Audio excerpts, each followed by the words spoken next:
वो जहाद अफगानिस्तान जिसके लिए 15 लाख लोगों ने अपनी जान की कुर्बानी दी, वो सरजमीन जिसके अंदर 15 लाख शहीदों का खून आज भी नारा लगा रहा है। और अभी पिछले दिनों मैंने तस्वीर देखी कि 40 साल के बाद सैलाब आया, एक मुजाहिद का कब्र पानी से खुल गई और वो उसी तरह सो रहा था जिस तरह वो पहले दिन सोया हुआ था। हम जहाद का मजाक उड़ाते हैं, हम कहते हैं जहाद हुआ तो ये हो गया, ये जहाद हुआ तो ये हो गया। एक सुपर ताकत को शिकस्त दी, इतना बड़ा जहाद।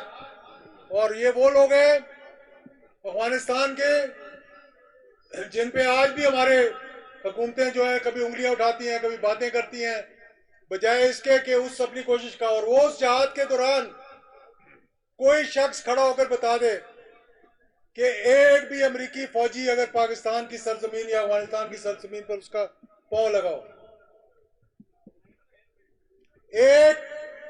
एक पाकिस्तान अफवाज पाकिस्तान का सिपाही बता दे, बाकी तो दूर की बात है, जो शहीद हुआ हो। ये वो ज़ियाउल हक शहीद का एक अल्लाह ताला का मौजज़ा था। और एक बात जो मैं आपको बताना चाहता हूं, बार बार बताता हूं कि आज ये किस चीज पे फख्र करते हैं। पाकिस्तान नाकाबिले तस्खीर बनाने के लिए इस दफा ब्रिगेडियर सैयद सरफराज को निशाने पाकिस्तान या जो भी अलाट किया सबसे ऊपर उनका नाम है। मरहूम सैयद सरफराज किस लिए किया कि उसने चागी के टनल बनवाए थे। 1979 से लेकर 1983 तक एक नामालूम, किसी को मालूम नहीं था कि यहां पर क्या हो रहा है। उस CIA के कैमरे लगे हुए थे, यहां पे लोग फिर रहे थे और अल्हम्दुलिल्लाह वो जो है वो चागी के टनल बन रहे थे। और फिर उसी के जरिए जब 1984 में कोर्ट ट्रस्ट हुआ तो 1986 में तभी जनरल ज़ियाउल हक शहीद में वो हिम्मत हुई, वो जुर्रत हुई कि उन्होंने जाके राजीव गांधी को बताया कि बच्चू बंदे बन जाओ। और क्या हुआ था, आज कहते हैं कि पाकिस्तान को छोड़ दो, ये अपने आप खुद खत्म हो जाएगा। मैं कसम उठाकर कहता हूं, मोदी को भी बताना चाहता हूं कि कभी गलती से भी इधर का रुख ना करना, कभी गलती से भी ना सोचना। ये और दूसरी बात जो अहम बात है, जो लोग कहते हैं जनाब कि ये जहाद हुआ तो ये हो गया, आज ये जहाद अफगानिस्तान ना होता तो मैं अल्लाह को हाजिर नाजिर जानकर कह रहा हूं कि पाकिस्तान न्यूक्लियर ना होता, पाकिस्तान का एटमी प्रोग्राम ना बनता। पूरी कांग्रेस, पूरी सेनेट, पूरी कांग्रेस, पूरी सेनेट हर साल अमेरिकी सदर को कहती थी कि सैंक्शंस लगाओ पाकिस्तान पे, ये एटमी कुव्वत बना रहे हैं, इन पे पाबंदियां लगाओ, इनके असला बंद करो, इनके आजकल जिस तरह हमारा IMF ने किया हुआ है कि ये सारी चीजें करो। लेकिन अमेरिकी सदर मजबूर हो जाता था कि वो उसको वीटो करता था और उसके पास ये ताकत थी और पाकिस्तान को 1 साल और मिल जाता था।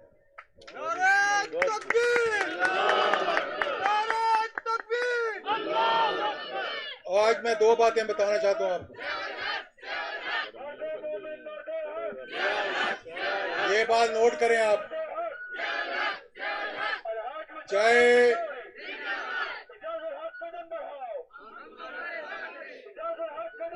हम तुम्हारे साथ हैं, चाहे कुव्वतें हों, चाहे शख्सियात हों, चाहे जमातें हों, आज ये बात मैं आपको बता के जा रहा हूं कि जब तक वो, चाहे कौमें हों, जब तक अपने नजरियात और अपने असूलों पे खड़ी रहेंगी, अल्लाह ताला की मदद उनके लिए आती रहेगी। ये पहली बात है। जिस कौम ने,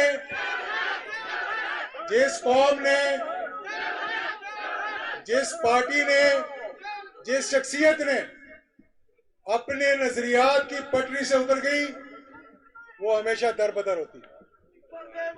और पाकिस्तान का नजरिया क्या है? पाकिस्तान का एक ही नजरिया था कि पाकिस्तान का मतलब क्या?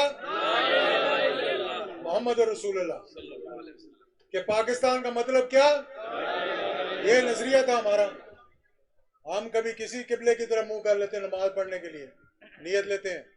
कभी हम अमेरिका की तरफ, कभी बरतानिया की तरफ, कभी यूरोप की तरफ, कभी चीन की तरफ, कभी मक्के और मदीने की तरफ भी करके देखो एक दफा। वो चीजें जो अहकामात अल्लाह ताला ने दिए हैं, वो आपका नजरिया है। ये कुरान आपका नजरिया है, ये दीन आपका नजरिया है। इस पे खड़े हो जाओ। मैं आपको बताता हूं कि इसी सरजमीन में से सोना भी निकलेगा, चांदी भी निकलेगी, पेट्रोल भी निकलेगा, और इस पाकिस्तान की तरफ कोई मैली आंख करके नहीं देख सकेगा।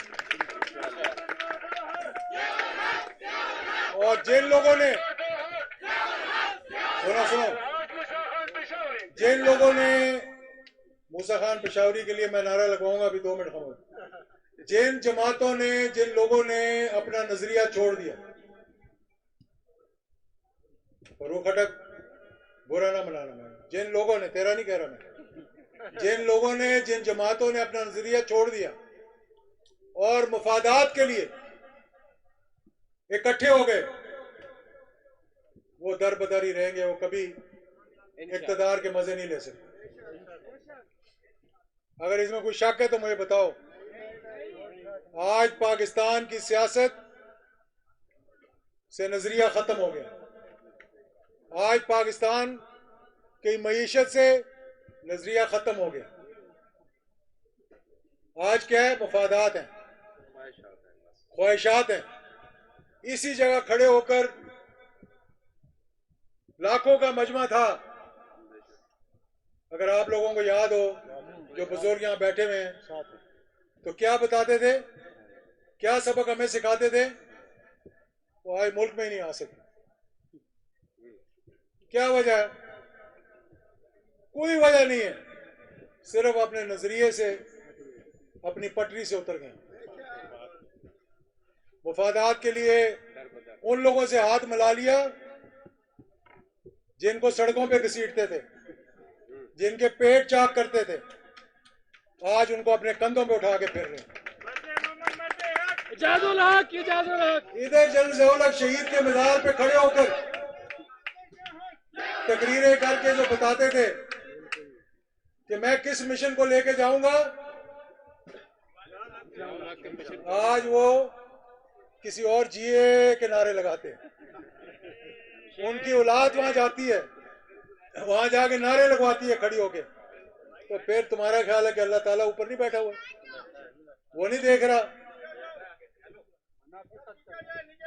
और दूसरी बात, जिंदगी में ये याद रखना, मैं सब लोगों के लिए भी ये कह रहा हूं, जो अपने मौसरों को भूल जाते हैं वो मिट जाते हैं। तो हमारे मौसम कायद-ए-आज़म मोहम्मद अली जिन्ना, जिन्होंने इस पाकिस्तान को बनाया, और उनके साथी, और जिन लोगों ने इस मुल्क के लिए कुर्बानियां दी, जिन्होंने दहशतगर्दी का मुकाबला किया,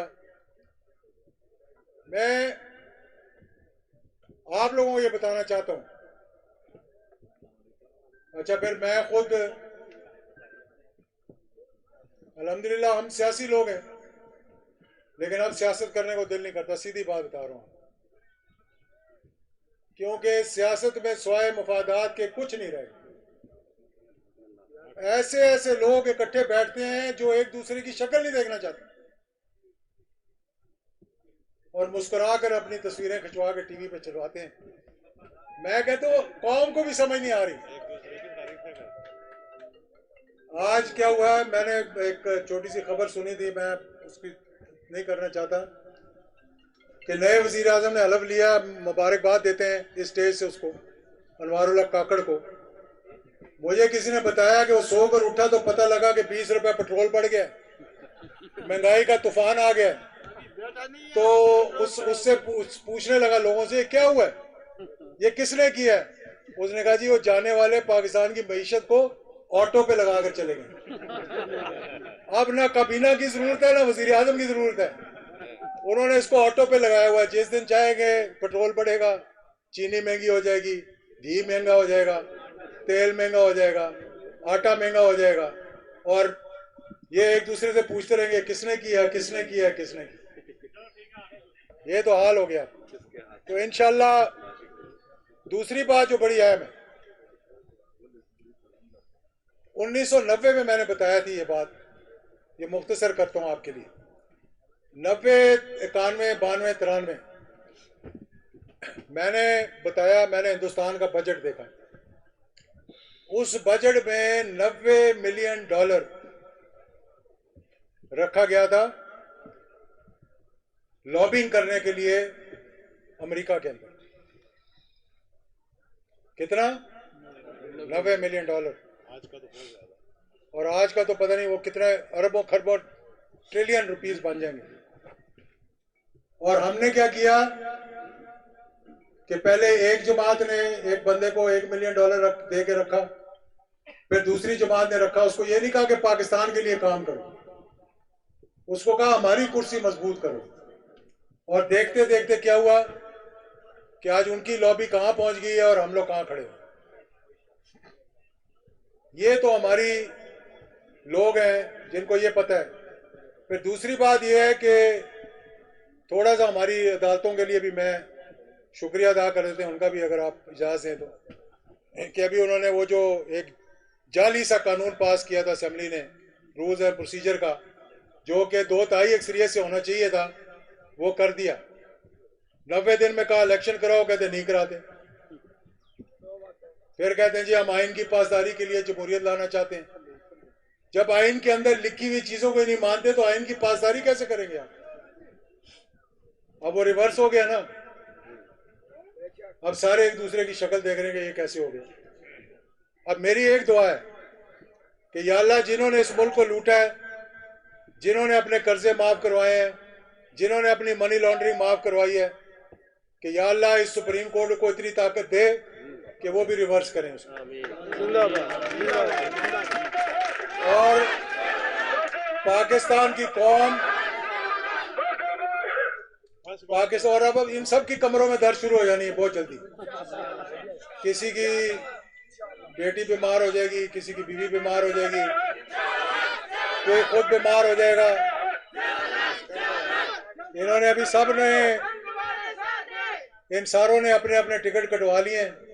अभी थोड़े दिनों में देखेंगे कि एक ने जहाज पकड़ लिया, इलाज के लिए लंदन चले गए। दूसरा कहेगा जी मेरी पता नहीं फलाना बीमार हो गया, मैंने भी जाना है, क्योंकि उनके लंदन में इलाज होते हैं, पाकिस्तान में तो इलाज होते नहीं। हमारे अस्पताल बड़े कमज़ोर हैं, बड़े बैकवर्ड हैं, वहाँ पर अच्छे अच्छे होते हैं, और ये खुश होते हैं। रुपया 300 पे पहुंच गया, आज डॉलर को तो छोड़ दे, वो भी 300 से ऊपर चला गया। पेट्रोल जो है वो क्या, मैं आज 4 महीने बाद गाड़ी निकाली है, वहां से यहाँ लाया हूँ। अब जाके फिर इसको पहियों के नीचे ईंटें लगा के खड़ी कर दूंगा, जाके पेट्रोल कौन डलवाएगा इसके अंदर। और सब अब साइकिलों पे और मोटरसाइकिलों पे आ जाओ, कि वो भी ज़ियाउल हक शहीद ने शुरू किया था कि भाई साइकिलें चलाओ। तो मेरे अजीज दोस्तों, बुजुर्गों, साथियों, बात यह है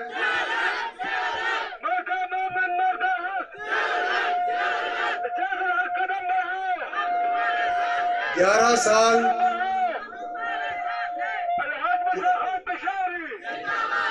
साल अल्लाह के फजलो करम से जनरल ज़ियाउल हक शहीद ने इस मुल्क पे हुकूमत की।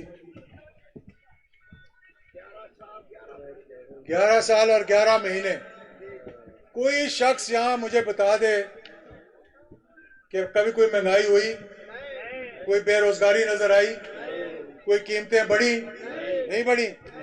जहाद अफगानिस्तान हो रहा था तो लंडी कोतल में बैठ कर किन्होंने, हमने कढ़ाई गोश्त खाया हुआ है। मैंने वहां जाकर तोरखम के बॉर्डर पे, उस वक्त जहाद हो रहा था उस तरफ, और इस तरफ लोग बैठे अमन के साथ बैठे हुए थे, और किसी की जरूरत नहीं हुई कि पाकिस्तान की तरफ मैली आंख करके देख ले। क्या था, ज़ियाउल हक शहीद ने रूस की आंखों में जब आंखें डाली थी ना, उसने रूस को यह बताया था कि तुमने पाकिस्तान को 2 टुकड़े किया, मैं तुम्हें 16 टुकड़े करूं, और करके दिखाया।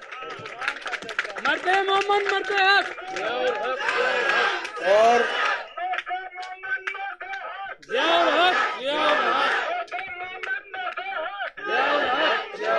और अब ये देखें, जज्बात अपनी जगह, जज्बात अपनी जगह, मसले अपनी जगह। मैं अब एक बड़ी अहम बात करने लगा हूं। आखिरी बात होगी, झंडे पीछे कर लो। देखो आजकल है, मैं पहले भी कह चुका हूं कि 5th जनरेशन वॉरफेयर। इसमें क्या होता है, इसमें 2-3 तरीकों से दुश्मन जो है ना, वो हमला नहीं करता हुकूमत पे। अब वो दुश्मन मुल्कों पे हमला नहीं करता, वो अंदर से उनको कमजोर करता है। अंदर से कैसे कमजोर करता है, वो पैसा फेंक देता है, लोगों को खरीद लेता है। कोई अगर थोड़ा सा जज्बात दिखाए, उनको डॉलर दे के पाकिस्तान के खिलाफ खड़ा कर देता है। ये 14 अगस्त को कौन लोग थे जो पाकिस्तान डे पे काले झंडे उठा के फिर रहे थे? किसने पैसा दिया उनको, किसने उनको कहा कि ये करो? ये वो लोग हैं जिन्होंने इस मुल्क के लिए कुर्बानियां दी। फिर वो क्या करते हैं, वो अदारों को और अवाम के दरमियान, अदारों के और अवाम के दरमियान नफरतें पैदा कर देते हैं। और सबसे बड़ा किरदार उसमें अदा किया है ये जो हुकूमत खत्म हुई है अभी, इसने लोगों को पकड़ा है, लोगों को मारा है, लोगों को जेलों में डाला है, और लोगों के दिलों में क्या आ गया, नफरत आ गई। उनके खिलाफ नहीं आई, उन्होंने बड़ी कारकर्दगी के साथ ये काम किया, बड़ी सफाई के साथ ये काम किया। अफवाज पाकिस्तान नहीं होगी तो हम हो सकते हैं यहाँ पे। आपका दुश्मन 1 मिनट नहीं लगाएगा, 1 मिनट से पहले वो कहेगा चलो भाई बिस्तरा बोरिया बंद करो अपना। तो इसलिए आपस की लड़ाइयां आपस में लड़ो, एक दूसरे से दस्ते गिरबान हो जाओ, अदारों की इज्जत करो। ये पार्लियामेंट को भी बेतुकीर कर गए। 52 से ज्यादा के पता नहीं 73 कवानीन एक दिन में पास करके चले गए, और जाने से पहले सारी रात बैठकर तैनातियां करता रहा, बैठ के कोई MDPI ये लगा दो, ये फलाना लगा दो, ये फलाना लगा दो, ये फलाना लगा दो। और अब एक बात और आपको बताऊं, 24 से 30 अरब 34 अरब डॉलर तो हमारे ये ओवरसीज पाकिस्तानी बेचते रहे, उनसे भी लड़ाई करवा दी सब।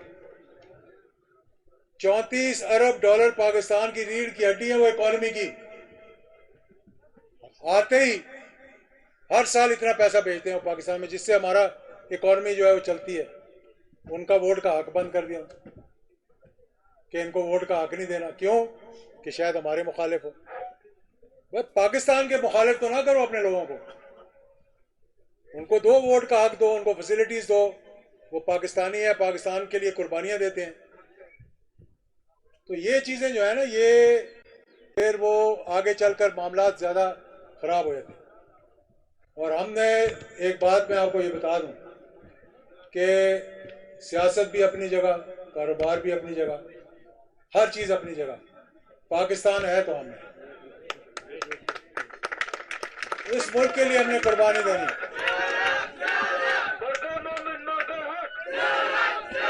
एक गंदा मैसेज भेजकर मैं 100 लोगों को मुतनफिर तो कर दूंगा, मैं अपने मुल्क को कमजोर कर दूंगा, मैं अपनी फौज को कमजोर कर दूंगा, और हिंदुस्तान के टीवी वाले मजे ले रहे होंगे, लेकिन फायदा किसको होगा? तो इसलिए भाई मेरे, ये बात हर जगह बताने की जरूरत है कि हम आपस में इस मुल्क के लिए मुतहर्रिक हों, इस मुल्क को बचाने की कोशिश करें। और पाकिस्तान मुस्लिम लीग ज़ियाउल हक शहीद इंशाल्लाह 1 हफ्ते के बाद हमारी आमला का इजलास होगा। मैं सबको बुलाऊंगा, आपसे मशवरा करके अगला कदम उठाएंगे। इंशाल्लाह एक कदम बढ़ाओ। हम तुम्हारे साथ हैं। जियाउल हक, जियाउल हक, हम तुम्हारे साथ मैं जो दूर से लोग आए हुए हैं उनका शुक्रिया अदा करता हूँ। अपने 3 महीने की रोदात जो कि मुझे बाहर गुजारने पड़े, अल्लाह का शुक्र है, कुछ मक्के कुछ मदीने, उसके बाद सीधा लोग कहते हैं पहले लंदन जाओ फिर मक्के जाओ। असि पहले मक्के गए हैं, फिर लंदन गए हैं, फिर दुबई गए हैं, फिर वापस आए। अब इंशाल्लाह 12 रबीउल अव्वल को वापस आएंगे। मैं आप सब दोस्तों का जो दूर दराज से आए हैं, मैं आपका शुक्रिया अदा करता हूँ। मैं एक एक शख्स को जो यहाँ बैठा हुआ है मैं ज़ाती तौर पे जानता हूँ। यहाँ पर भी जो बसें आई हुई हैं उनमें खाना हमने डब्बे दे दिए हैं, वो रख देंगे। इस सड़क के कोने पे वो खड़ा हुआ है, आप लेके जाना। जो लोग पीछे रह गए और जिन्होंने रुकना हुआ वो दफ्तर में आए, वहाँ भी खाने का बंदोबस्त है। और इंशाल्लाह बहुत जल्द चारों सूबों में इंशाल्लाह आप लोगों से मुलाकात होगी। अपना लाए अमल बनाएंगे।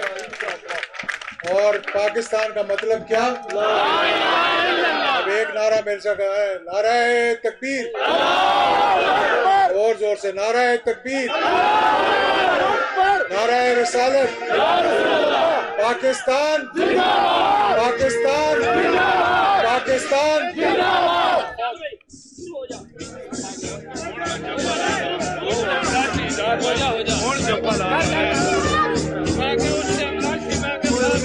बंद कराओ, साउंड बंद कर, उधर जाके साउंड बंद करे। बच्चा रह गया, पढ़ दे तू, पढ़ दे। Mr. President Ijazul Haq, ladies and gentlemen, Assalamu alaikum. I am Samil Adola from Dipalpur, a student of grade 5. I will make a speech on Sabzi Shaheed, General Muhammad Ziaul Haq.